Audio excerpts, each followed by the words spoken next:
Bismillahirrahmanirrahim. Assalamualaikum warahmatullahi wabarakatuh. Selamat datang di video presentasi UAS Data Science kami. Tugas ini disusun oleh kelompok yang beranggotakan oleh Anissa Sari Ramadhani dengan NIM 23 1220027 dan Arifah Winda Septiana dengan NIM 23 1220031 dan Nadia Anjani dengan NIM 23 1220017. Dalam video ini, kami akan menjelaskan 3 analisis data science yang telah kami kerjakan untuk tugas akhir semester. Ada 3 analisis yang akan kami bahas. Yang pertama, regresi untuk prediksi harga sepatu wanita yang akan dipresentasikan oleh saya sendiri, Anissa Sari Ramadhani. Dan yang kedua, klasifikasi untuk prediksi keberhasilan akademik siswa yang akan dipresentasikan oleh Arifah Winda Septiana. Dan yang ketiga, ada clustering untuk segmentasi nasabah kartu kredit yang akan dipresentasikan oleh Nadia Anjani. Semua analisis ini kami kerjakan menggunakan Python di Google Colab dan semua kodenya tersedia di notebook yang dapat Anda lihat. Mari kita mulai dari analisis pertama. Soal pertama yaitu regresi. Analisis pertama ini tentang prediksi harga sepatu wanita.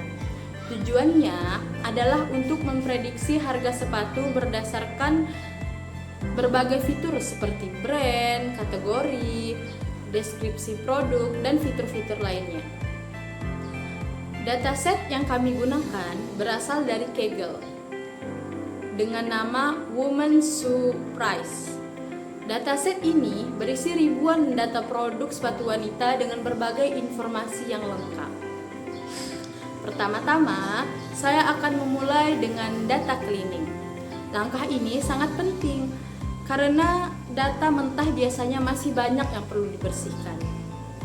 Yang saya lakukan, menghapus kolom-kolom yang tidak penting seperti ID, URL, atau metadata yang tidak mempengaruhi harga. Terus yang kedua, menangani missing values. Untuk data numerik, saya isi menggunakan median. Untuk data kategorikal, menggunakan modus. Jika ada kolom yang missing values-nya lebih dari 50%, saya hapus karena terlalu banyak data yang hilang. Setelah proses cleaning, data menjadi lebih bersih dan siap untuk dianalisis dengan lebih lanjut.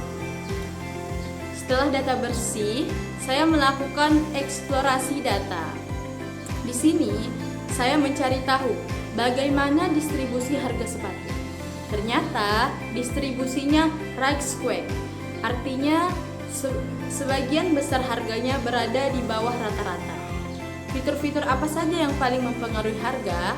Saya menemukan 5 fitur dengan kolerasi tertinggi. Pola-pola menarik lainnya dari data. Saya juga membuat beberapa visualisasi untuk mempermudah melihat polanya. Dari sini, saya mulai memahami fitur-fitur mana saja yang penting untuk prediksi harga. Sebelum masuk ke modeling, saya perlu mengubah data kategorikal menjadi numerik. Caranya, untuk kategori yang sedikit, saya menggunakan one hot encoding. Dan untuk kategorikal yang banyak, saya menggunakan label encoding. Selain itu, saya membuat fitur baru dari teks, misalnya dari kolom nama atau deskripsi. Saya mengambil panjang karakternya dengan jumlah katanya. Ternyata fitur-fitur baru ini cukup membantu untuk memprediksi harga. Sekarang masuk ke bagian modeling. Pembuatan model prediksi. Saya mencoba 2 model. 1. Linear regression. Model sederhana yang mudah dipahami. Dan 2. Random forest regression.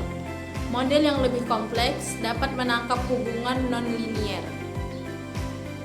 Setelah training, saya mengevaluasi kedua model ini. Hasilnya, random forest menunjukkan performa yang lebih baik. R kuadrat skornya lebih tinggi dan RMSE-nya lebih rendah, yang berarti prediksinya lebih akurat. Saya juga melihat fitur importance-nya, fitur-fitur mana yang paling mempengaruhi harga. Ini sangat penting untuk memahami bagaimana model membuat prediksi. Kesimpulannya, random forest lebih cocok untuk kasus ini karena dapat menangkap hubungan yang lebih kompleks antara fitur-fitur lainnya. Selanjutnya, saya Arifa Winda Septiana akan mempresentasikan soal 2, klasifikasi. Analisis kedua ini tentang klasifikasi. Kita ingin memprediksi apakah seorang siswa akan berhasil secara akademik atau tidak. Dataset berasal dari Kaggle Playground Series tentang akademik sukses. Terdapat berbagai fitur seperti nilai, kehadiran, dan karakteristik lainnya yang dapat mempengaruhi keberhasilan akademik. Sama seperti sebelumnya, saya mulai dengan processing, yaitu menangani missing value, mengisi menggunakan median atau modus sesuai tipenya. Selanjutnya, encoding fitur kategorikal, mengubah menjadi numerik agar dapat digunakan model. Standarisasi untuk logistic regression. Ini penting karena model ini sensitif terhadap skala data. Selanjutnya, train test split dengan sertifikasi agar porsi kelasnya tetap sama di train dan test. Setelah processing, data siap untuk modeling. Di sini yang menarik adalah penggunaan grid search CV untuk mencari parameter terbaik. Ini seperti mencoba berbagai kombinasi parameter untuk mendapatkan yang paling optimal. Untuk logistic regression, saya melakukan tuning parameter C. Untuk random forest, saya melakukan tuning N estimator dan max depth. Awalnya saya mencoba banyak kombinasi, namun ternyata memakan waktu yang lama. Oleh karena itu, saya mengurangi sedikit kombinasi. Tetap reliable namun lebih cepat. Saya menggunakan CV threefold dan mengurangi beberapa kombinasi parameter yang tidak terlalu penting. Hasilnya, Grid Search CV menemukan kombinasi parameter terbaik berdasarkan F1 score ini. Ini adalah metrik yang baik karena mengimbangkan precision dan result. Setelah mendapatkan model terbaik, saya mengevaluasi performanya. Saya menggunakan beberapa metrik, yaitu akurasi, seberapa banyak prediksi yang benar, precision, dari yang diprediksi positif, berapa yang benar-benar positif, recall, dari yang sebenarnya positif, beberapa yang berhasil diprediksi. F1 score, kombinasi precision dan recall. Saya juga melihat confusion matrix untuk melihat secara detail bagaimana model membuat prediksi. Yang menarik, saya juga menganalisis fitur importance-nya. Terdapat 3 fitur yang paling penting untuk prediksi keberhasilan akademik. Ini merupakan insight yang sangat berguna untuk memahami faktor-faktor kunci keberhasilan siswa. Selanjutnya, saya Nadia Anjani akan mempresentasikan soal ketiga, yaitu tentang analisis clustering.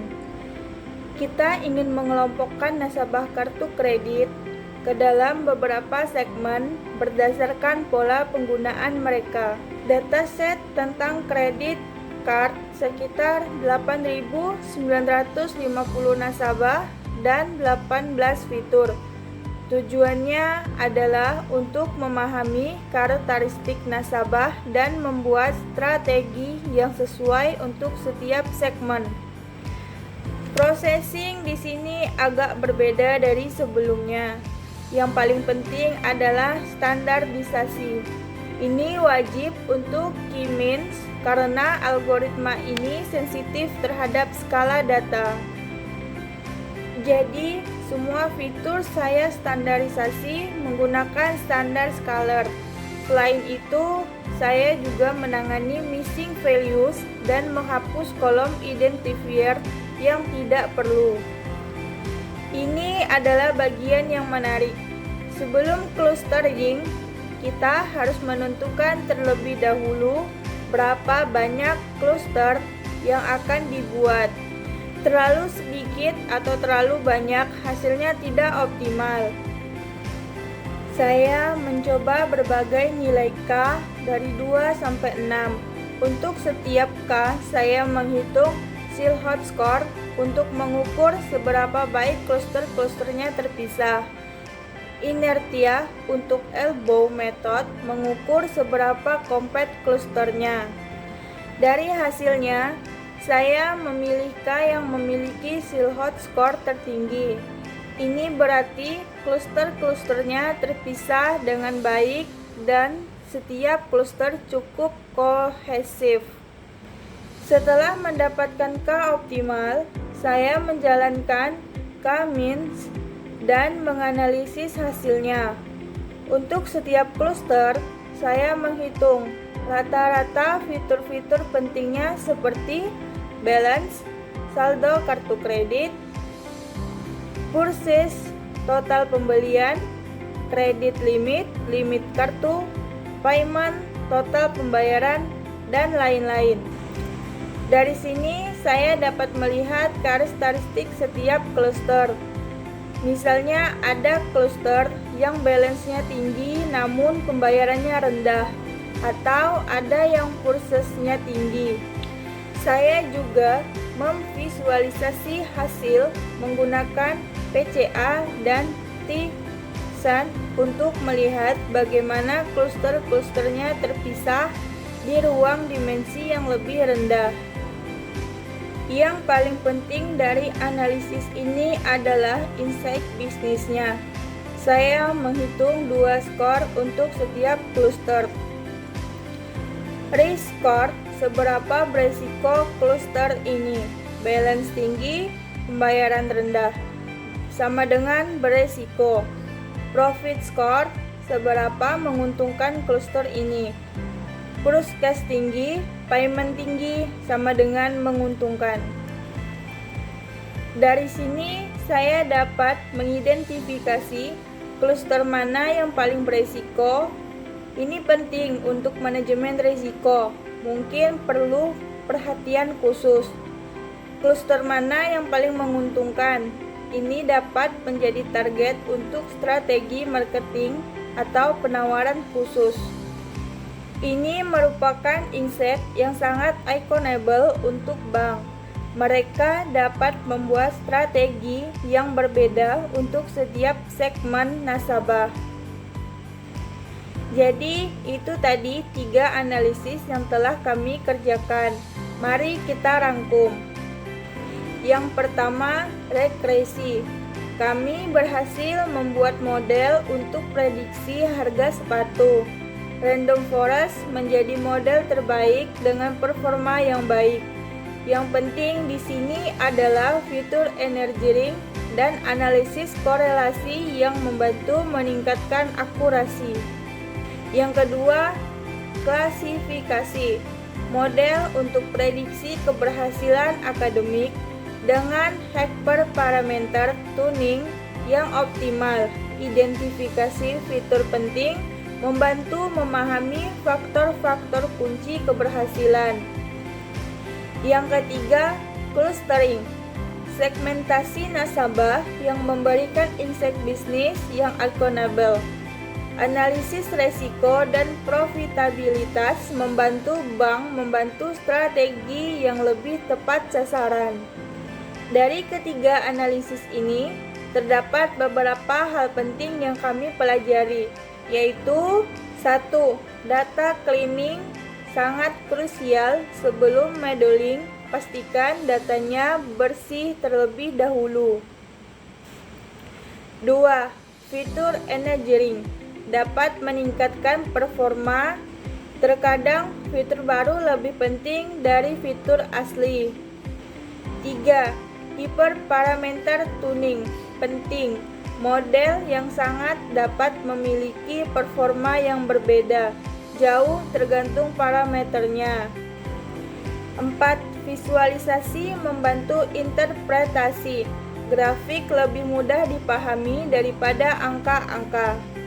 5. Interpretasi hasil sama pentingnya dengan akurasi. Model yang akurat namun tidak dapat dijelaskan kurang berguna. Nah, itu tadi penjelasan singkat tentang 3 analisis data science yang telah kami kerjakan. Semua kode dan analisis lengkapnya tersedia di notebook yang dapat diakses dengan menjalankan di Google Colab. Demikian presentasi dari kelompok kami. Jika ada pertanyaan atau ingin diskusi lebih lanjut, silahkan disampaikan. Terima kasih telah menyaksikan video ini sampai akhir. Akhir kata, saya ucapkan terima kasih. Wassalamualaikum warahmatullahi wabarakatuh.